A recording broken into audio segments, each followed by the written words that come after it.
इन दिनों तो प्रधानमंत्री नरेंद्र मोदी से ज्यादा चर्चा में जस्टिस अब्दुल नजीर हैं और इनके चर्चा में होने का कारण यही है कि जस्टिस अब्दुल नजीर को आंध्र प्रदेश का गवर्नर बना दिया गया है। आप यही सोच रहे होंगे कि अगर सुप्रीम कोर्ट के एक रिटायर्ड जज को आंध्र प्रदेश का गवर्नर बना दिया गया तो फिर इसके लिए इतना हो हल्ला क्यों मच रहा है। तो इसके लिए जरूरी है कि जब वो सुप्रीम कोर्ट के जज थे तो उनके कुछ फैसले पे नजर डाल लिया जाए। यहाँ पे मैं बताते चलूं कि 4 जनवरी को justice Abdul Nazeer supreme court से रिटायर हो चुके थे। नमस्कार, मैं हूं धनजीव तिवारी, आप देख रहे हैं HNN।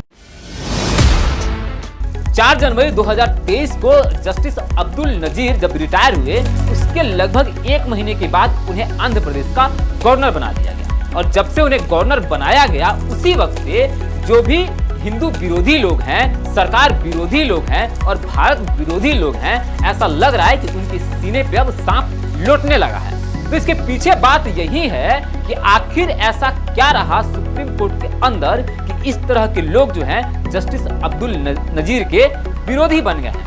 यहाँ पे तो अब तक आप यही सोच रहे होंगे कि नाम से यही लगता है कि जस्टिस अब्दुल नजीर मुसलमान है तो फिर आंध्र प्रदेश में उनका विरोध क्यों हो रहा है। तो चलिए जरा उनके कुछ निर्णयों पे नजर डाल लेते हैं। तो सबसे चर्चित और सबसे जो ताजा तरीन मामला है वो है राम मंदिर का निर्णय। सुप्रीम कोर्ट के 5 जजों की जिस बेंच ने राम मंदिर को लेकर निर्णय दिया था उसी बेंच का हिस्सा थे जस्टिस अब्दुल नजीर। और आपको पता ही है कि सुप्रीम कोर्ट ने जो राम मंदिर को लेकर डिसीजन दिया उसमें 5 जजों की सर्वसम्मति थी, यानी कि मुस्लिम जज होने के बाद भी जस्टिस अब्दुल नजीर उन बाकी 4 जजों के खिलाफ नहीं गए। अपने रिटायरमेंट के समय में भाषण देते हुए उन्होंने यही कहा कि अगर मैं चाहता तो उन 4 जजों से अलग मत रखते हुए अपने समुदाय के लोगों का हीरो बन सकता था, लेकिन मेरे लिए जाति से धर्म से ज्यादा जरूरी था कि मैं राष्ट्र हित की बात करूं, अपने संवैधानिक पद के गौरव की सम्मान जरूर करूं। लेकिन मामला सिर्फ राम मंदिर का ही नहीं है। राम मंदिर से अगर पीछे चले जाएं तो जब नोटबंदी को लेकर याचिका दायर हुआ था सुप्रीम कोर्ट में तो वहां पे जो डिसीजन आया और बताया गया कि नोटबंदी एक पूरी तरीके से संवैधानिक कार्य था, उसमें भी जजों के हिस्सा थे यही जस्टिस अब्दुल नजीर। और इसके साथ साथ जो 3 तलाक का मामला सुप्रीम कोर्ट पहुंचा था उसमें भी जस्टिस अब्दुल नजीर ही उस जजों की बेंच का हिस्सा थे।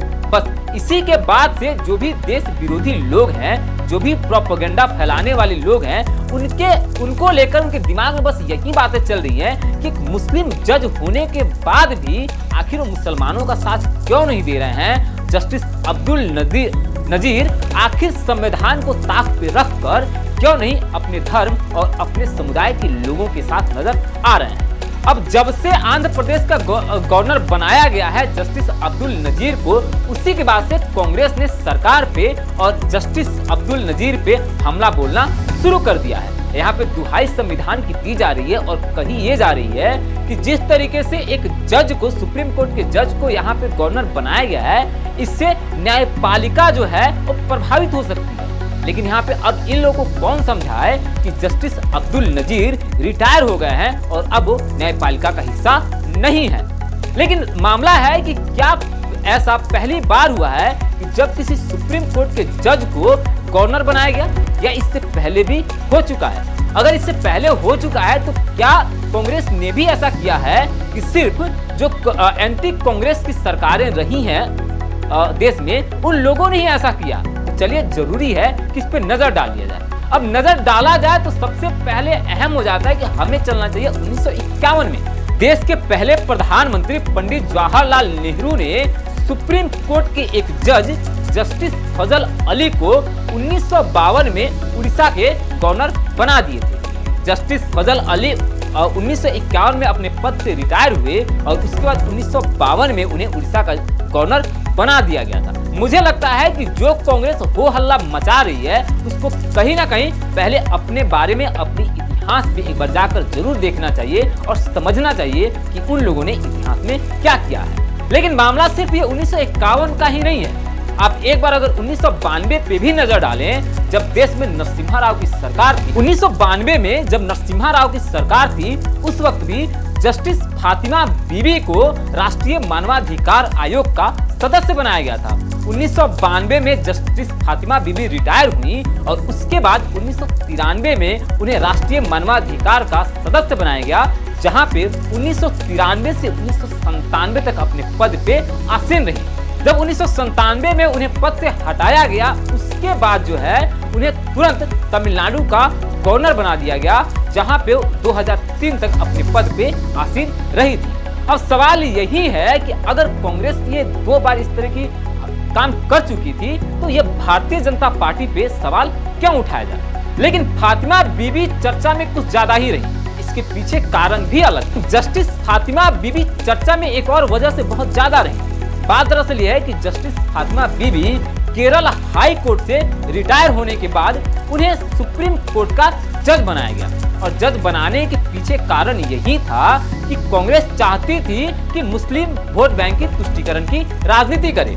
उनको सलाह दिया गया कांग्रेस को कि अगर फातिमा बीबी को सुप्रीम कोर्ट का जज बना दिया जाता है तो केरल के मुसलमानों का वोट जो है वो कांग्रेस के खाते में चली आए, और इसी तरीके से कांग्रेस ने अपनी तुष्टीकरण की राजनीति को आगे बढ़ाने के लिए जस्टिस फातिमा बीबी को सुप्रीम कोर्ट का जज नियुक्त कर दिया। अब जो कांग्रेस इतना हो हल्ला मचा रही है जस्टिस अब्दुल नाजीर को लेकर, उसको पहले अपने इतिहास में जाना चाहिए, झांक लेना चाहिए, और उसके बाद अगर वो हल्ला मचाया जाए तो ही ज्यादा बेहतर होता। बाकी आप क्या सोचते हैं जस्टिस अब्दुल नजीर के अपने संवैधानिक पद पर रहते अपने फैसलों के बारे में, अभी आंध्र प्रदेश के गवर्नर के रूप में नियुक्ति के बारे में, कांग्रेस की इस हो हल्ला के बारे में? आप कमेंट बॉक्स में अपना विचार जरूर दीजिएगा। हम फिर मिलेंगे अगली वीडियो। नमस्कार।